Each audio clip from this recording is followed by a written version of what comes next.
Así, en la República Argentina nos metemos en uno de los temas de análisis que hemos traído para compartirles. No es algo nuevo, no es algo que vayamos a tratar o a analizar por primera vez. Ya hemos mencionado a este país, hablamos de Moldavia. Siempre decimos, cada vez que vayamos a hablar de un país que no sea de los que están cerca de nuestra región, conviene agarrar un mapa y ver dónde está ubicado. Si lo estamos viendo, ahí, si lo están viendo en el mapita a través de YouTube, Moldavia es un país que está entre Rumania y Ucrania. Exacto. Y no linda con el Mar Negro, pero está cerca. No. De hecho, sí linda. Ahí se ve la salida al mar que tiene a través de una especie de estrecho. Sí, lo sonaron. La cuestión es que Moldavia, como lo hemos analizado en otros momentos, viene en un proceso de tensiones increyendo. Está incrementándose la tensión entre los sectores pro unirse a la Unión Europea y los sectores más prorrusos, si se quiere, o que no tienen esa intención.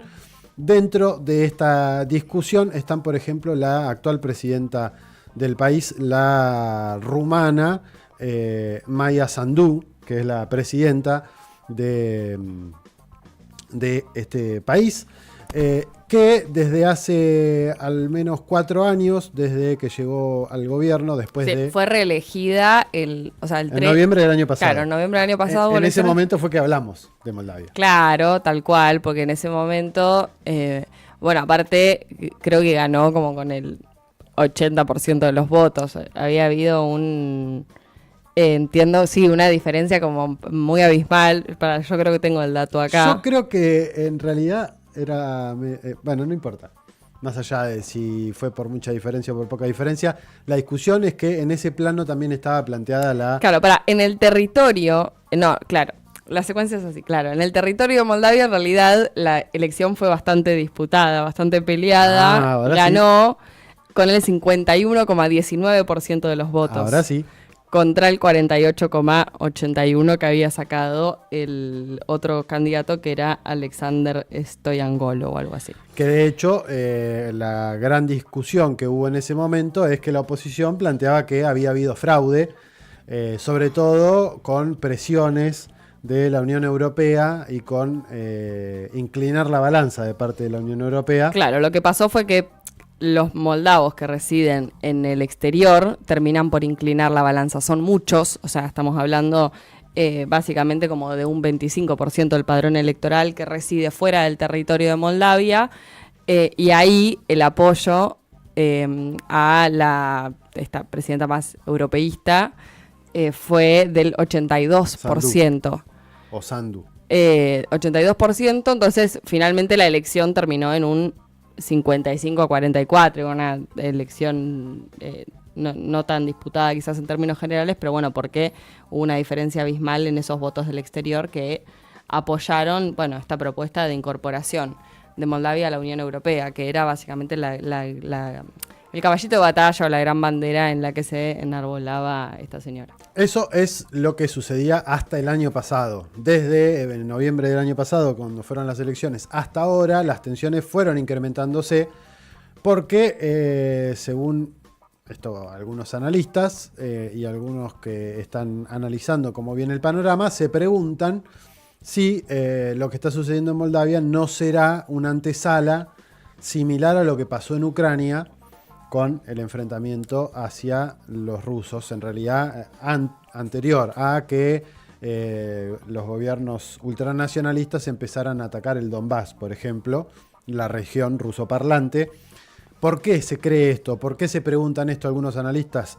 Primero porque hay proyectos para prohibir en algunas regiones de Moldavia que en las escuelas públicas se enseñe el ruso, que es la lengua madre. La lengua materna de los moldavos es la rusa. Esto producto de que viene de una tradición rusoparlante, producto también de la influencia que tuvo la Unión Soviética en su momento y la Rusia zarista en su momento también en esa región.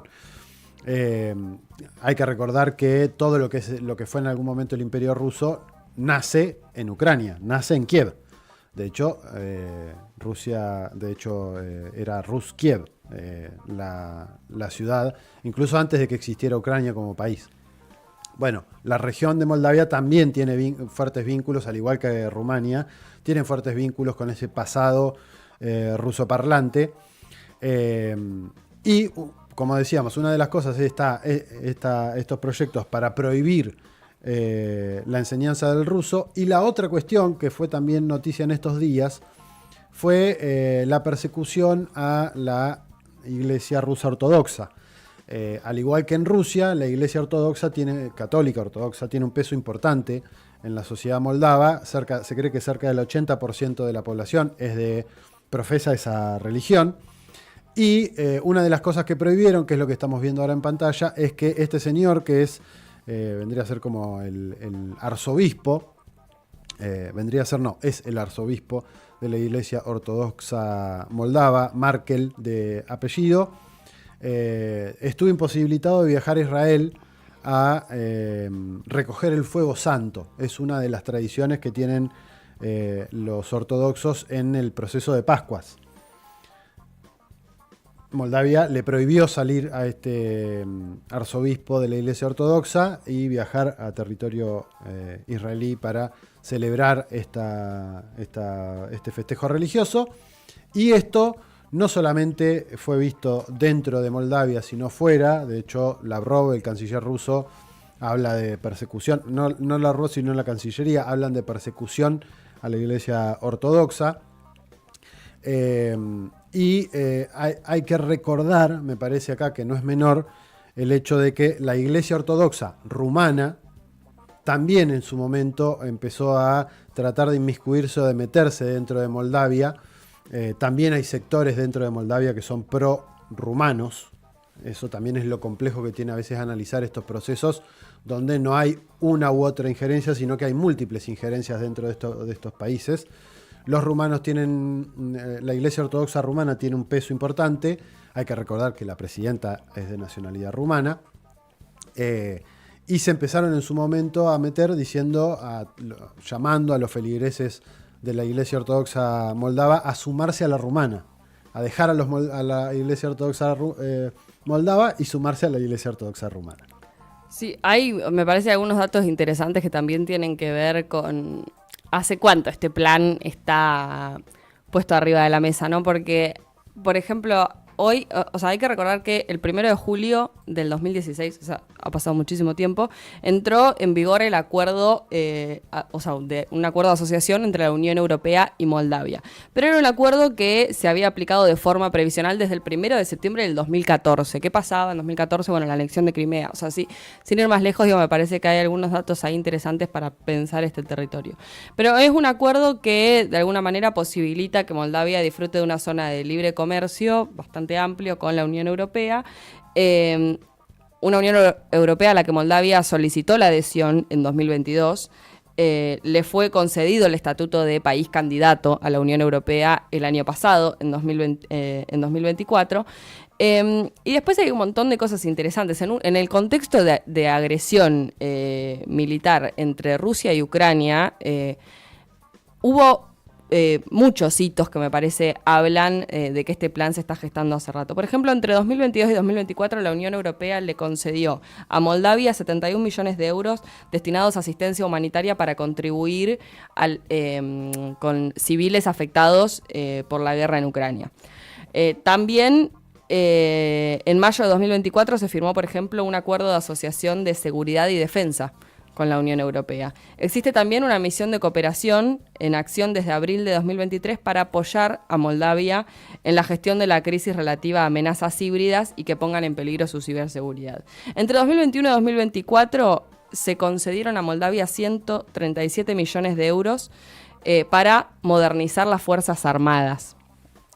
Modernizar. Sí. Y es el Fondo Europeo de Apoyo a la Paz. Es, por ejemplo, uno de los entes que más ayuda o más ayuda financiera le provee, y desde el 2021 ha facilitado más de 2.200 millones de euros. a Moldavia. Bueno, digo, hay muchas cosas que me parece que hablan de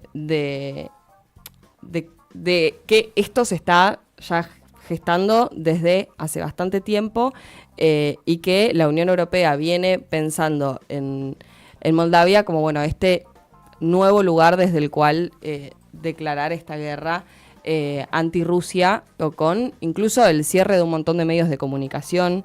Más de 20. Muchísimos. No, perdón, más de una docena una decena de medios de comunicación. Y por eso decíamos, viene en una escalada. Cierre de medios de comunicación, prohibir la enseñanza del ruso, perseguir a la Iglesia Ortodoxa. Y acá me parece que no es menor también lo que alertaba la inteligencia rusa del exterior. Hay que recordar que Rusia tiene un sistema de inteligencia en el exterior que a finales del año pasado alertaba con que Maida Sandu, la presidenta de Moldavia, podía llegar a desencadenar un conflicto de mayor escala, sobre todo en lo que se conoce como Transnistria. Volvamos al mapa, Mati, si podemos. Porque esto me parece que es clave para poder entender este escenario. Si vamos a Moldavia, vamos a ver que en la frontera, sobre todo que está en la parte ucraniana, o todo lo que es la frontera, o gran parte de lo que es la frontera de Moldavia con Ucrania, es lo que se conoce tradicionalmente o popularmente como Transnistria, que en realidad es la República Moldava Priadnestroviana, que es como si fuese una línea, no una línea recta, pero sí es como si fuese toda la parte que es fronteriza, o casi toda la parte que es fronteriza, toda esa región es Transnistria. Transnistria es una especie de región autónoma de Moldavia, que pertenece a Moldavia, pero que es autónoma, que tiene muy buenos vínculos y tiene mucha ayuda de Rusia. También por eso toda esa región es la que tiene más influencia del oso euroasiático, como se los conoce. Y precisamente una de las cosas que alertaba la inteligencia en el exterior de Moscú es que en esa región, que tiene una gran influencia rusa, podía llegar a generarse un conflicto que escale proporcionalmente y que obligue a que Rusia intervenga para tratar de ayudar a esa región. Y acá me parece que no es menor esto conectarlo con todo lo que venimos analizando del conflicto en Ucrania.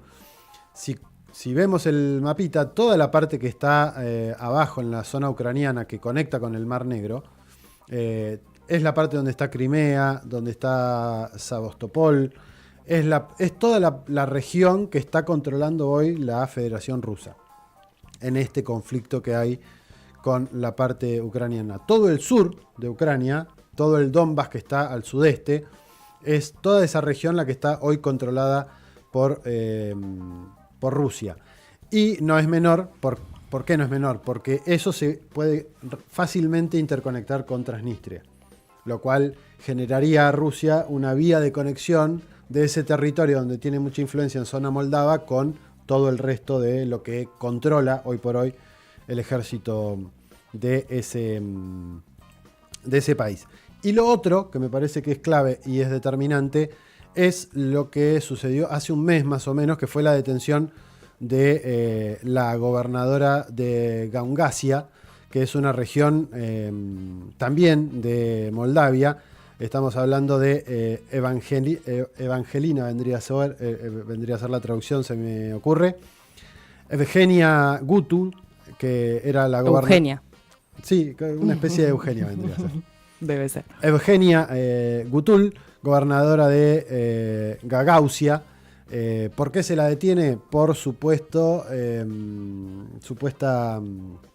corrupción.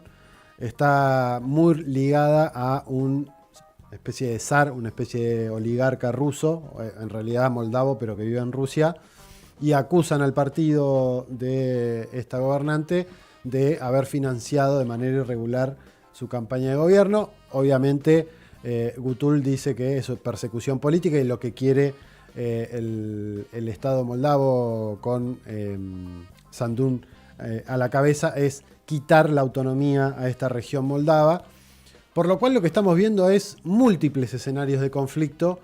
Por eso decíamos que no vienen de ahora, sino que vienen de hace bastante y que están empezando a escalar en las tensiones. Ya estamos hablando de persecución política, de detenciones de gobernantes electos democráticamente, de imposibilidad o prohibición de enseñanza del idioma ruso en las escuelas de algunas regiones de ese país, que es de tradición rusoparlante. O sea, sí, después digo, hay otra cuestión, porque también hay que tener en cuenta que cuando se hizo la primera vuelta electoral el año pasado, también se votó un referéndum, que era el referéndum para el ingreso a la Unión Europea, donde gana el no. O sea, más allá del triunfo de Sandu como presidenta, gana el no ingreso a la Unión Europea, con el 54% de los votos. Sandu denuncia fraude, bueno, hay todo un quilombo en relación a eso. Pero gana el no. Entonces también me parece que va a ser importante, bueno, qué capacidad de movilización tenga el pueblo moldavo en relación a esta cuestión, ¿no? Porque me parece que lo que se está jugando ahí tiene que ver con intereses europeos o, bueno, la autodeterminación de un pueblo a hacer lo que quiera. Y algo interesante también, me parece que tiene que ver con la pregunta en relación a ¿qué quiere la Unión Europea, chicos? Están completamente destruidos económicamente, pasándola bastante mal con una realidad compleja, digo, en muchos países, con muchos quilombos al mismo tiempo, en el medio de esta guerra comercial de Trump, un Trump que le dejó de importar Ucrania, que dejó muy expuesto a Zelensky, que dejó muy expuesto a la Unión Europea también en relación a la enorme cantidad de financiamiento que aportó Europa a Ucrania en particular, ¿y qué gana la Unión Europea? Bueno, poniendo el foquito acá ahora, intentando de vuelta una arremetida contra Rusia. La verdad es que me parece que, chicos, se pueden ir yendo.